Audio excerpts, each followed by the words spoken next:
One of my favorite quotes, and I have it on my business card, is knowing is not enough, we must apply. Willing is not enough, we must do.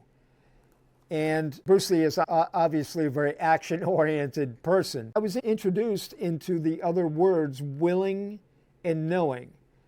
And one of the things that you have to assess right away, if you're thinking about doing a lifestyle modification, is what you're willing to do, and then pair it with the amount of knowledge that you have. Willing and knowledge. And then take action based on it. Don't rely on your knowledge or your willingness, and do something.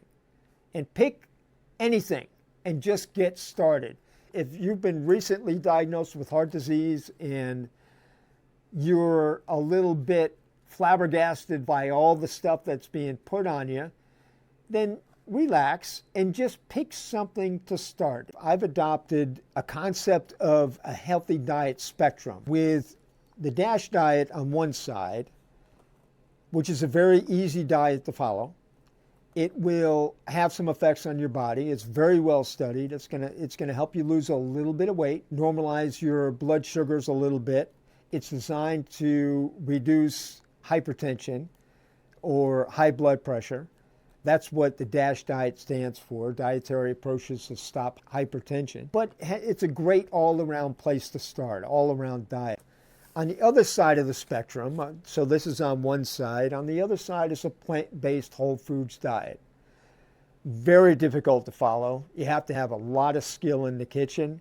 You have to understand kitchen logistics, be able to go in, get the job done, get out, or you're not going to survive it. You may do it for a very short period of time, but you're going to ultimately fail if you don't have a high level of skill. If you're not willing to do a whole lot, this is a great diet for you. If you don't have a lot of skill in the kitchen, you don't have a lot of time to cook, this is a great place to start. If you don't have a lot of willingness or time or skill in the kitchen, this is a really bad place for you to start. That's a really poor decision because you're going to fail almost immediately and you're going to look at yourself as a failure, which is something you don't need. So it's important that you assess your willingness, you be truthful with yourself and decide what you're willing to do and what you're not willing to do. And in between, there's a bunch of different diets. If you're choosing the DASH diet, which is where probably 80 to 90% of people, maybe higher, are going to choose to start, if you're willing to do it, then you are going to end up following some parameters.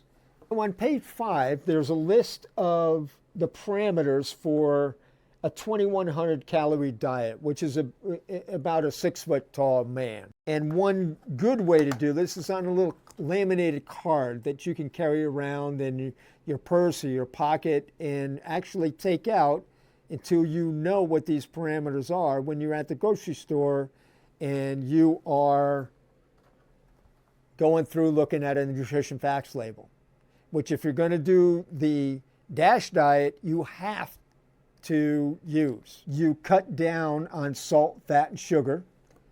Reduce all sorts of fat, especially saturated fat and cholesterol. And increase fruits, vegetables, legumes, beans, and whole grains.